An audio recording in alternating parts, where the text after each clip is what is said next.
Hey guys, my name's Marissa, and we are so glad you were tuning in to Church Online today. If you're brand new with us, we would love to connect with you. If you've said yes to Jesus, if you are looking to take a next step, to want to speak with one of our pastors, have a care need, or know about a care need, we would invite you to grab out your phone and text the word CONNECT to 951-476-2550. And one of our staff members would love to follow up with you over this next week. And before we jump into the message, I want to let you know about a few things that are going on here at South Hills. Coming up on Wednesday the 29th, we are having Discover One on campus at 7 p.m. If you've never been to Discover, we would encourage you to sign up for this class. Discover is all about the history of the church, why that matters, and your place in it. This is a great way to learn about our church, meet our pastors and our staff, and hopefully make some new friends. Make sure you snag your spot by RSVPing on the Church Center app. We also want to invite you to join us on campus for our outdoor sunset service at 7 p.m. tonight. We kicked this service off last week and it was awesome. The service features the uncut version of Pastor Adam's message, a full live worship set, great community, and so much more. And so we would love to see you there. You can RSVP on the Church Center app to reserve your spot in the plaza or on the grass. So grab some friends and join us. Thank you so much for watching. Enjoy the message. I just want to encourage you, no matter where you are, as we worship, if you're at home, at work, in the car, maybe you got your earbuds on and you're just walking around doing things, but worship with us. No matter what's going on around us, God's love and his faithfulness never ends.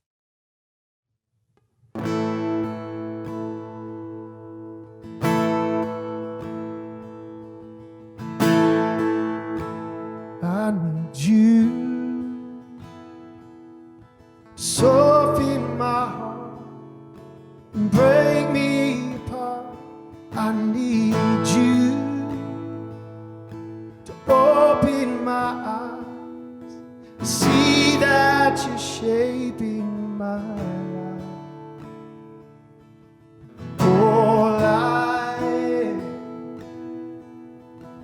I surrender. Give me faith to trust what you say, that you're good and your love is great.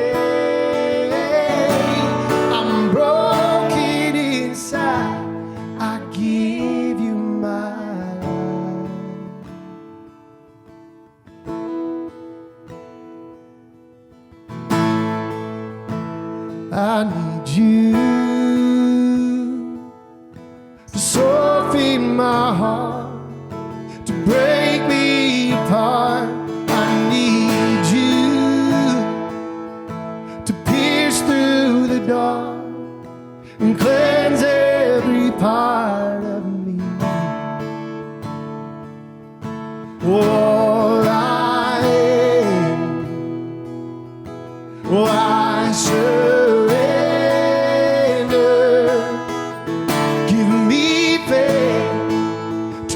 What you say, that you're good and your love is great.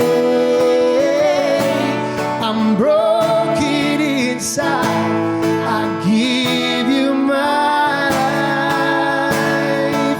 Oh, maybe weak, I may be weak, your spirit's strong in me.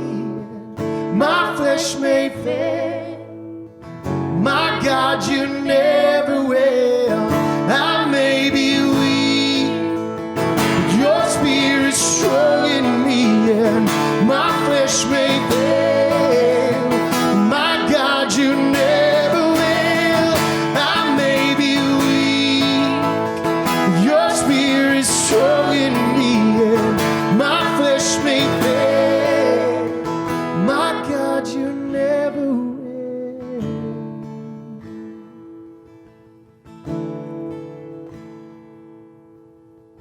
Give me faith to trust what you say, that you're good and your love is great.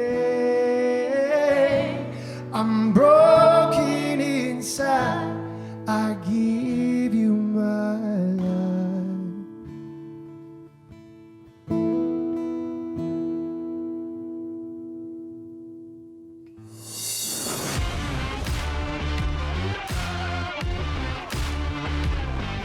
Every family has a way of doing things.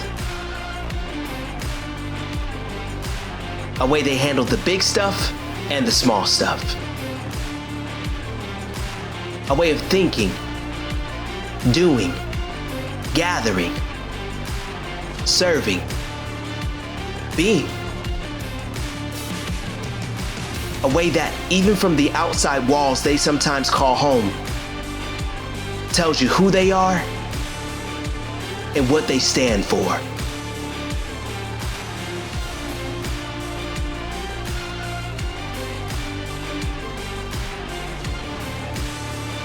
We are South Hills. We are family. This is us. Thank you. Thank you for tuning in today and being a part of our service here online. We're so glad to have you. My name is Adam. I'm the campus pastor here at South Hills Corona. And we have been in this series the last few weeks called This Is Us, where we're talking about who we are as a church and what we believe and what we value and why we think this stuff matters. My hope, my heart is that this message isn't just something that inspires you today, but that you take hold of and actually affects the way that you live out your everyday life tomorrow. And so if you are taking notes, the title of my message today is Disinvited. Disinvited. I wonder, do you remember back pre-COVID when we could actually have people over and hang out with people and have real life interactions with other human beings? Maybe that's been so long that you don't even remember what that was like. But people used to get together and have parties and have dinners together and have game nights. I don't know if there's any game night people out there. I have this real vivid memory of these moments where probably like you've had this a million times where you're trying to figure out, what are we going to do this weekend? The weekend's coming up. Maybe the weekend's already upon you and you're like, what are we going to do? We should have some people over. We should fire up the grill. We should get some people to come over. We could play some games. And then, once we start getting into like how it's going to work, it just starts getting more complicated and confusing. They can come, but they can't come till like an hour after it started. And then we're trying to time food and like they can come, but like they have food allergies. So they can't actually eat the things we're making. So we're gonna have to make some other things, or they're gonna bring some things and then we can only have part of those things, but then they have to be in a different room when the peanut butter comes out because then it's gonna get weird. And they can come, but they gotta bring their baby and that's cool, but their baby has to sleep halfway through the card party, but then they have to sleep in a completely silent, padded room, but they're also bringing their kids and their kids are very loud. And so they're gonna be playing in the other room and they're probably gonna wake up those kids. And these people, they don't watch movies at all. And so we can't watch a movie at the party. We're gonna have to do this other thing. And you start getting to the whole deal of like, they need a ride and they need to do this and they have to leave by this time. And those people are gonna show up after those people already leave. And after a while, you just think like, it's not worth it. Right? Like, I don't, why are we even trying to put this whole thing together? It's too much. Can we just tell everybody it's off? Okay. You guys got too many requirements. It sounds complicated and inconvenient. I don't want to compromise my comfort to include other people. That's kind of the underbelly that we don't really want to say it out loud, but we feel it, we sense it, right? It's like, I had this idea of kind of what I wanted to do and how I wanted it to go, and then I graciously invited you into it, but then you were going to change it. And so now I'm not even sure that I want to do it anymore. And it's one thing to think about this in terms of a party or a get-together at your house, but I think a lot of people think this way when it comes to the church. We have these thoughts of, don't get me wrong, it's not that I don't want to include other people, right? I want inclusion to be easy and not require anything of me, right? I don't want it to cost me anything. I don't want to have to sacrifice for it. I don't want to have to make any changes on my part. Listen, I am willing to, incorporate and include and help other people as long as, it doesn't impact or affect me at all whatsoever. And I know what you're thinking, but I want to just tell you, that's not selfish, okay? That is, because the word selfish sounds bad. And so what I am is not selfish. It's a different thing that's okay to be, whatever that is, but still is the same definition. And I think this is the big question, right? This is the dilemma. Where's the line, right? How much of your church experience ought to just be about you? How much even of your relationship with God ought to just be about you? Because I think this is something that we all wrestle with in life. Like I have needs, I have wants, I have desires, I have things that I click with and don't click with. How much is it okay just to be about me? And how much do I need to adjust what I want or the way I thought I wanted things to be in order to incorporate and include other people? And these are great questions, and it's not wrong to ask them. In fact, I think you should. And people always have. In fact, the people in Jesus' day take these questions and bring them to Jesus, which is a great person to bring any sort of question to, but especially about this topic. And they put these questions at his feet and hope that he has something to say about it. And as it turns out, Jesus, who is God in human form, does have an opinion on the matter. And that's what I want to look at this week as we kind of ramp up to examining our third value as a church. Luke 10:25 says this: one day, an expert in religious law stood up to test Jesus by asking him this question: "Teacher, what should I do to inherit eternal life?" And Jesus replied, "What does the law of Moses say? Like, how do you read it?" And the man answered, "You must love the Lord your God with all your heart and all your soul, all your strength and all your mind, and love your neighbor as yourself." "Right," Jesus told him, "do this and you will live." On the surface, the question that seems like it's being asked from this man is like, listen, how do I get into heaven when I die? That's what it maybe sounds like he's asking. But the question that Jesus is interested in answering is, how might someone bring heaven to earth in the here and now? And Jesus is famous for completely turning things on their head in this way. And anytime anybody wants to talk about theory, Jesus always brings them down to reality. Like, let's get practical with this stuff. And this is what Jesus is doing in this moment. It says this in verse 29, the man wanted to justify his actions. And so he asked Jesus, "Who is my neighbor?" Now, I wonder if this has ever happened to you where, somebody called you out on something. They challenged you about something, and you asked a question and they gave you an answer or fired a question back in return that kind of like poked at something that you had kind of been ignoring in your own life. And like you were kind of taken aback. And in your defensiveness in the moment, you pretended that you were already doing something that you clearly are not really doing. Maybe a doctor told you, you need to, listen, your blood pressure's up. You've gained a little bit of weight during this COVID, okay? You've got the COVID-19, not the virus, but the pounds, the 19 pounds that have been put on your body, and now you're having blood pressure issues and all this. You need to exercise 2 or 3 times a week, and you're like, yeah, I'm basically already doing that, sort of. I mean, what define exercise, okay? Define what is exercise to you, because I do stuff, there are times when I lose the remote in the bed and then I have to do a crunch to reach and get it. And that counts, right? That's like an exercise because it's a lot of core work, and that happens 4 or 5 times a night, as it gets lost in the covers. And I think we have these moments in life where we look to justify ourselves. And the reason we justify is because we justify something that we know that we should do, but we don't do, but we still want credit for doing. This moment where this guy, because he's in this place, where he asks, "Who's my neighbor?" It's really a polite way of asking, "Who's not my neighbor?" Who doesn't count? I get it. Love your neighbor. Who don't I have to love, right? Are there any exceptions and loopholes, right? Like, how little compassion can I get away with? Because compassion is inconvenient. And this is what Jesus says in response. Luke chapter 10, verse 30 says, Jesus replied with a story, which he often does. You want a straight answer? Let me give you an elaborate story. Let's do that instead. Jesus replied with a story. A Jewish man was traveling from Jerusalem down to Jericho, and he was attacked by bandits. They stripped him of his clothes, beat him up, and left him half dead beside the road. By chance, a priest came along, but when he saw the man lying there, he crossed to the other side of the road and passed him by.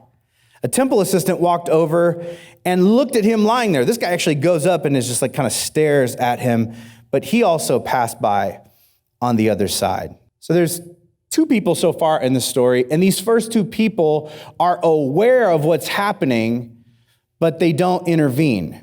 Why don't they do that? And I don't know exactly. I'm not really friends with these guys, okay? They lived a long time ago, and also they're made up because it's a parable, which is a fictitious story to prove a point.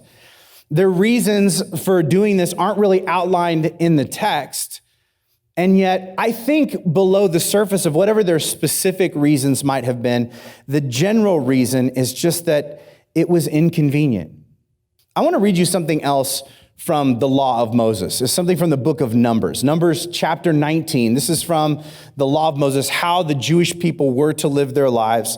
Whoever touches a human corpse will be unclean for 7 days. I know some of you are just like, oh, but I like touching corpses. Sorry, it's unclean, guys. They must purify themselves with the water on the third day, and on the seventh day, then they'll be clean. But if they don't purify themselves on the third and seventh days, they will not be clean. If they fail to purify themselves after touching the human corpse, they defile the Lord's tabernacle, and they must be cut off from Israel. Because the water of cleansing has not been sprinkled on them, they are unclean. Their uncleanliness remains with them. This is the law that applies when a person dies in a tent. Right? We've all been in this scenario. Anyone who enters the tent and anyone who is in it will be unclean for 7 days. And in every open container without a lid fastened on it will be unclean. Anyone out in the open who touches someone who's been killed with the sword, or someone who's died a natural death, or anyone who touches a human bone or a grave will be unclean for 7 days. Some of you are like, why? What does this have to do with anything? Why are you reading this to me? And on the flip side, I just think like cleanliness, cross-contamination, sickness, quarantine. I almost feel like I'm reading another debriefing from the CDC sent to our church about what are the regulations to have service and what we can and can't do. This passage has never made more sense to me in my entire life. The reason I read this to you is because it's not that these people are entirely callous. They're counting the cost. And this is what I want you to understand. Compassion is costly. It's inconvenient. In their case, in their current culture, the one they're living in, if the guy happens to be dead, which he's not, but they can't tell, and they think maybe he is, if you were to even get close enough to see that he is dead, and even if you don't touch him, you're now unclean for 7 days. You've got to be quarantined by yourself, away from all of your people. You cannot work. You cannot interact with people, right? We know what this is like. We live in a culture in which that's a reality too, in which we're trying to size up every interaction and every exchange we have, being like, I don't know, and what could they, and who do they, and I don't want to be locked up. I don't want to be shut down. What's this going to cost me? And these people are going to be quarantined in a day and age before smartphones and the internet and Netflix. And some of you are like, just kill me now. Like, what is the point? Now, if this guy's dead, then they're still going to be sequestered for 7 days. If he's not dead and like he's bleeding and they touch him, now they're going to be sequestered. Like there's all of these inconveniences stacked upon them. This is what we see them wrestling with. Because like, listen, I've got my own family to think about. I've got my own job to do. I've got my own schedule to keep. I've got my own bills to pay. Then, after the first two, a despised Samaritan came along. And when he saw the man, he felt compassion for him. Going over to him, the Samaritan soothed his wounds with olive oil and wine and bandaged them. And then he put the man on his own donkey and he took him to an inn where he took care of him. And the next day he handed the innkeeper 2 silver coins, telling him, take care of this man. And if his bill runs higher than this, I'll pay you the next time that I'm here.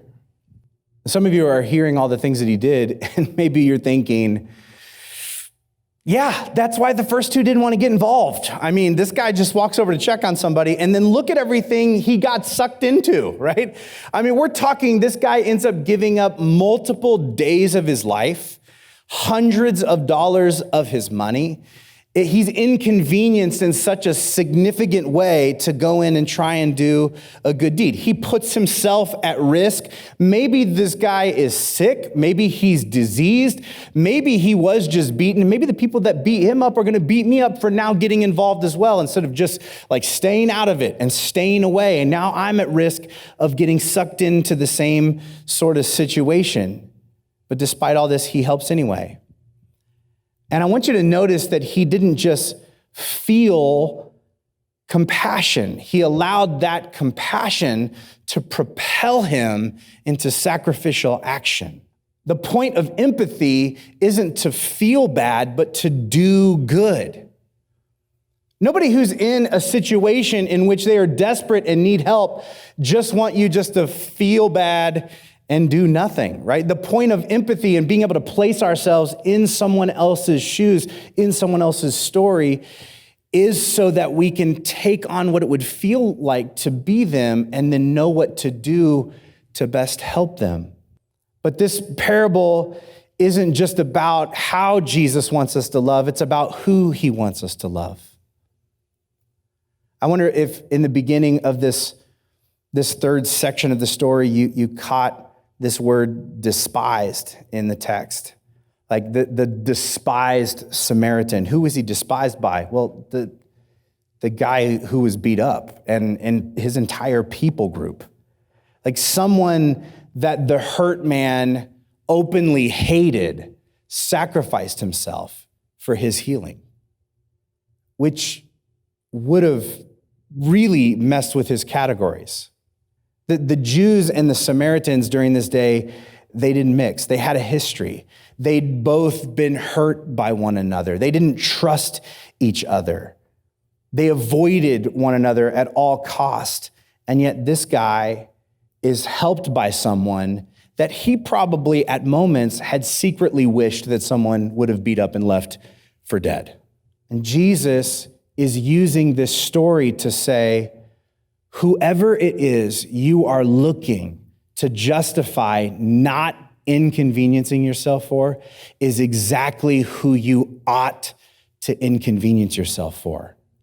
Because Jesus consistently expanded the expectations of love to include people that you thought didn't count, that you didn't have to worry about, that weren't your problem, that weren't on your list, that were somebody else's responsibility. And Jesus is always expanding his definition of love to include more people. And, the first 2 characters in this story, they were only willing to sacrifice so much and only for certain people. But the Samaritan was willing to inconvenience himself on behalf of someone who would likely have never inconvenienced themselves on behalf of him. And then Jesus asked this question, right? Because this story is a response to a question that really is saying, like, how little compassion can I get away with giving? And Jesus flips the question back and he says in verse 36, now which of these 3 would you say was a neighbor to the man who was attacked by the bandits? And the man replied, the one who showed him mercy. You ever have somebody ask you a question and the answer is implied and it's not what you wanted it to be? You don't ever answer that question exuberantly. It's not gonna be like, well, the one who showed him mercy. It's gonna be like, you already know, right? I don't know. Maybe I'm just channeling my children at this moment, right? You know, Jesus, why are you asking me? Okay, I'll say it. The one who showed him mercy. And Jesus said, yes, you're right. Now go and do the same. If you're looking to try and understand what it's like to follow Jesus, it's not about collecting all the right answers, but committing to the right actions. The first two passersby were enormously religious people who knew all the right answers, who knew all of the rules. But when it came down to this moment where they needed to exercise compassion, they didn't do the right thing. They didn't do the compassionate, considerate thing. And I don't even know that we could say it's because they didn't care. I think they didn't care enough to inconvenience themselves. And Jesus challenges his followers to be like the Samaritan in this story, to inconvenience themselves on behalf of others who aren't like them, or who may even be hostile toward them. Even if the other God followers around you aren't doing the thing that you kind of feel in your conscience like you should do, even if you get a bad reputation for doing it. This is why the third value of our church family, is we reach new and different people by trying new and different things.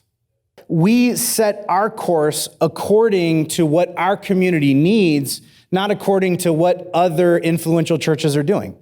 They may have an idea that works in our environment, but we are most focused on the people that God has sent us to serve, the people that are our neighbors, the ones who are like us and the ones who aren't like us. We are unapologetically considerate of those who don't consider themselves Christians, who don't go to church, who hate church, who are even hostile toward the church. We make decisions based on what we believe will best show the love of God to those people in practical, tangible, relatable ways. And it always requires sacrifice.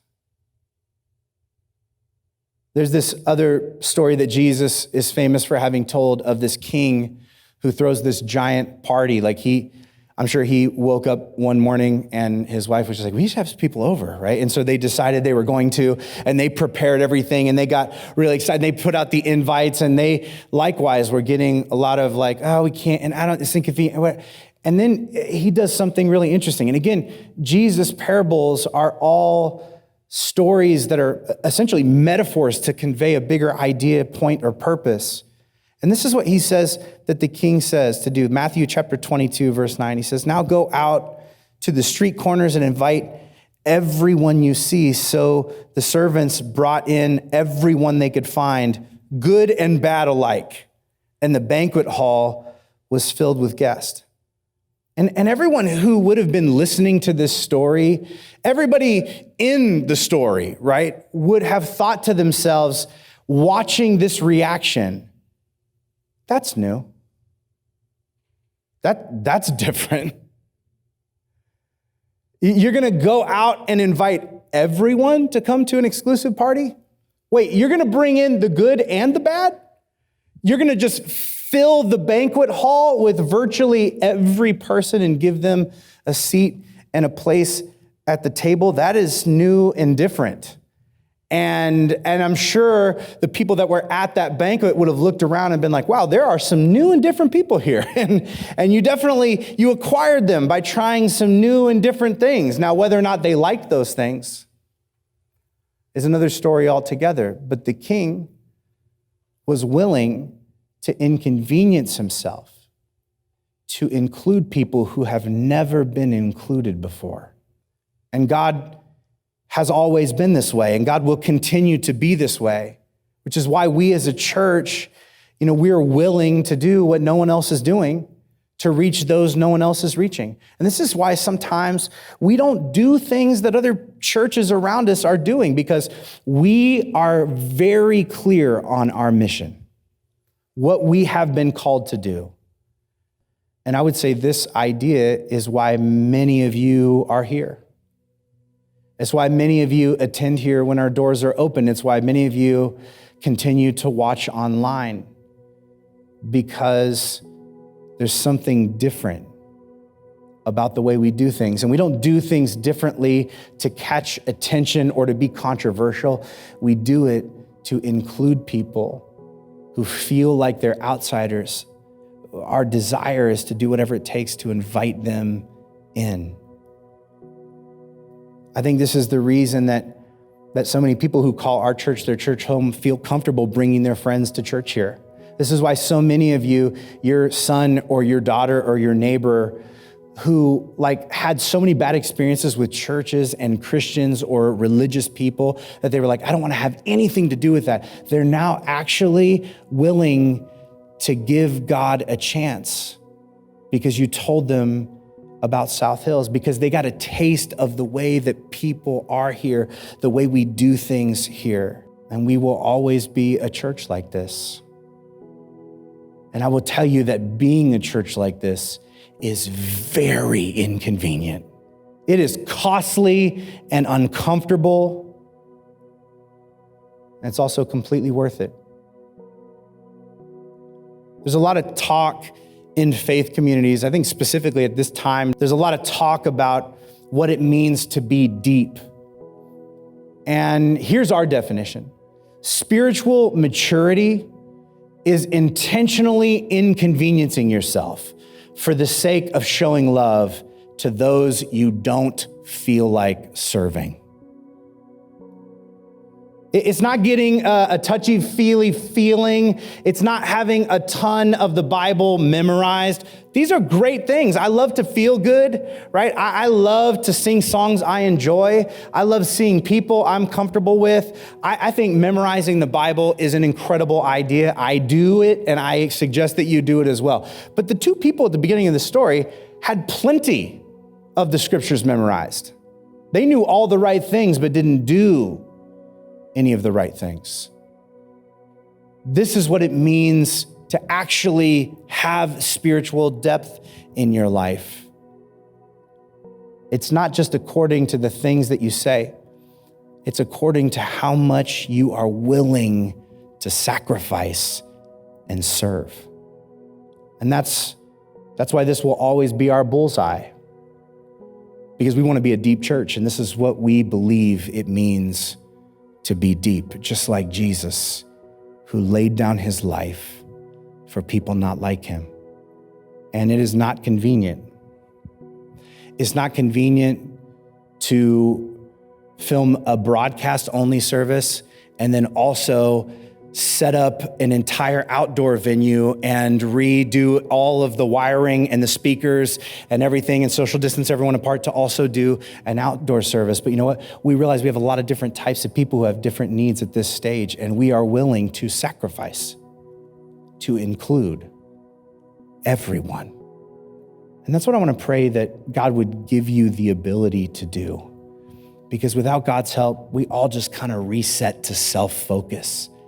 And I think God wants something more and better for you and me and us together. Would you bow your head wherever you find yourself today, whether you are in the room or watching online somewhere, as I just want to pray for all of us. God, we are grateful for the way in which you love us.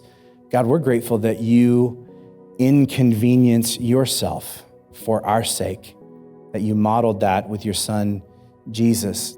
And God, I pray that we would be a people who love others, not just with our words, but with our actions. God, that we would not be people who become self-focused on the way we want things and the way that we want things to be and the way that we think things should be. But God, we would be people who are willing to not just believe in the principles of Jesus, but to incorporate the practices of Jesus in our everyday life. God, that we are willing to go out of our way to love and serve those who are not like us, to walk into environments that do things differently, to connect differently with different types of people. And God, we pray that it would be something that wakes up and brings in and repairs and restores the hearts of so many people in this community. We ask this in your name, Jesus. Amen. There's one last thing I'd like to invite you to do with us today, and that is to give with us. Your consistent giving is the only reason that we can continue to do ministry as a church. And even over the past few weeks, we have pivoted once and then again to try and do exactly what this message has been about, and willing to try new and different things to reach new and different people, but even some of the same and existing people in new and different ways, because the world is completely changing. And the reason we're able to make shifts and adjustments and be able to funnel resources in new directions is because you are willing to sacrificially give those resources to us to be a steward of making a difference with them. And it's been really cool to see you do that during this season of COVID. And in fact, over the first couple months, our giving dropped significantly. But as I begin to just share that with you through texts and emails and even in my messages here, so many of you that weren't giving or hadn't given in a while began to re-engage. And your re-engagement has meant that we are able to increase the type of ministry that we're doing. We've added our sunset services, and we've been able to do so many incredible things in the community, and we've got so much more planned on the horizon. As you give today, and again, you can give through our website, you can give through our Church Center app, and if you do that, make sure you select the Corona campus.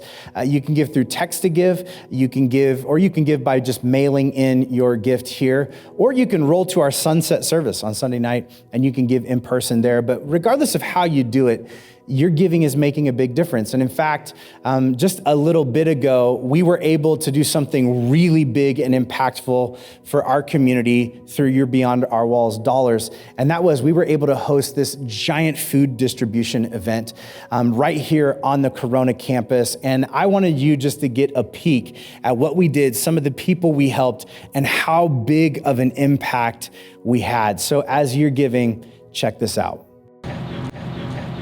Today, we pray that we would be a representation of what you are like to people. And God, that all of these things, when they look at us, that what they would see is they would see you. They would see how much the God of the universe who made them loves them. And everybody said, Amen. Amen.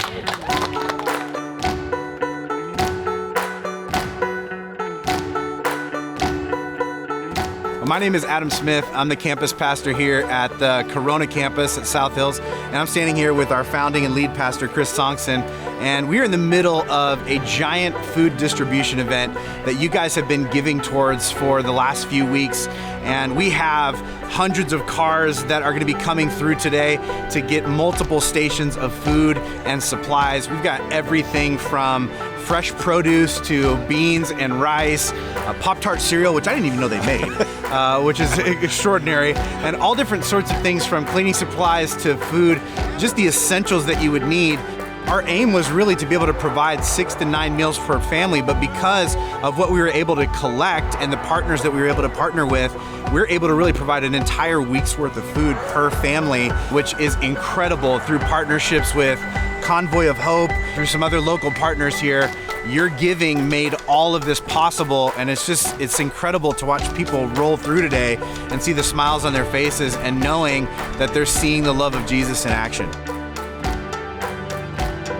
We've just felt a need to serve the community and help out any way we can. And just being part of fellowship and serving is such a blessing. I feel very proud, excited, happy to help. It's just a great feeling. So fulfilling to be able to give to those who need food, because some people don't know where their next meal is coming from. And to know that we're providing them with the resources they need to provide for their family, it's a good feeling to be able to do that. It's just awesome to see that our investments as a church and as a people, that is going to help other people and is going to a good cause. And we're praying that it touches each and every family differently, maybe, however it may help. We're just, we're grateful for that. South Hills is all about people. It's not about these walls. It's about community, and just to be out here serving the community, that's what it's about. So it's good stuff. It's been an amazing day already, and we did this in San Diego a couple weeks ago at our San Diego campus, doing it here at our Corona campus, and we're going to do it again at another campus. Thank you so much for being a part of Beyond Our Walls. You can go to the app, you can go to the website. So thank you, South Hills Church, for being a part of it. Thanks for helping out. You guys are amazing, and we're looking forward to great things as we continue to partner together. Thank you guys so much. We believe here at South Hills that love isn't just something we say, it's something that we show. And when you give and serve, you make all of this possible. So thank you. Thank you so much for tuning in. We hope you enjoyed and learned something from today's message and invite you to share it with friends and family through Facebook, YouTube, and Vimeo. And don't forget to fill out your online Connect card by sending the word CONNECT to 951-476-2550. Make sure you're following us on social media so you can keep updated on all the things happening here at South Hills, and RSVP on the Church Center app for all of our upcoming events, including tonight's on-campus service. We love you guys, and we'll see you next week.